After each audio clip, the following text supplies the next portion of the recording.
Kasus dugaan genosida Myanmar terhadap Muslim Rohingya mulai disidangkan di Mahkamah Internasional atau ICJ. Myanmar digugat oleh Gambia setelah ratusan ribu Muslim Rohingya melarikan diri dari kekerasan pada tahun 2017 di Myanmar. Pada tahun 2018, laporan penyelidikan PBB menyebutkan setidaknya 10.000 orang tewas akibat kekerasan tersebut.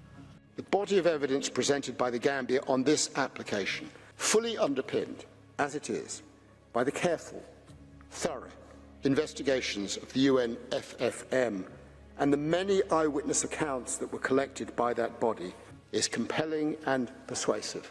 To take the words of the court, it is convincing.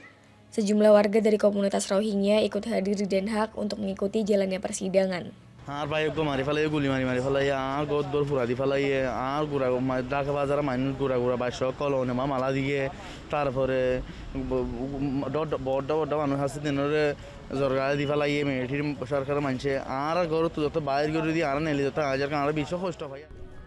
Tapi apa yang sebenarnya terjadi?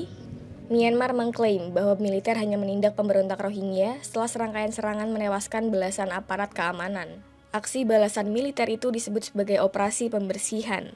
Namun menurut Gambia, militer justru melakukan aksi pembakaran, pemerkosaan, dan pembunuhan terhadap minoritas Rohingya, sehingga menganggapnya sebagai genosida. Sekitar 700.000 orang pada akhirnya melarikan diri ke Bangladesh, dan kini setidaknya ada 1 juta orang yang masih tinggal di kamp pengungsian padat ini. Banyak yang berharap putusan ICJ nantinya dapat membantu pengungsi kembali ke rumah dan menjamin keselamatan mereka. Pemimpin Myanmar saat itu, Aung San Suu Kyi, membantah telah terjadi genosida. Ia menyalahkan peristiwa eksodus massal terjadi akibat bentrokan antara militer dan pemberontak. Namun, kuasa hukum Gambia punya penilaian berbeda. Mereka bahkan membandingkan apa yang terjadi di Myanmar dengan pembantaian Srebrenica yang telah ditetapkan sebagai genosida oleh ICJ pada tahun 2007. The atrocities encompassed, among others, large-scale burning of victims alive, often by confining them in homes that were then set ablaze.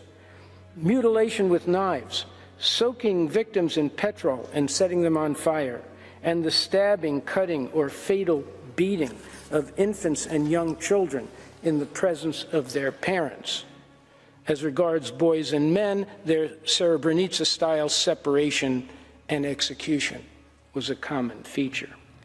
Proses persidangan mulai dari mendengar pernyataan saksi dan ahli, hingga pledoi dari Gambia dan Myanmar dijadwalkan akan berlangsung selama 14 hari. Setelah itu, ICJ mungkin butuh waktu berbulan-bulan atau lebih lama untuk memutuskan apakah peristiwa di Myanmar dapat dikategorikan genosida atau tidak.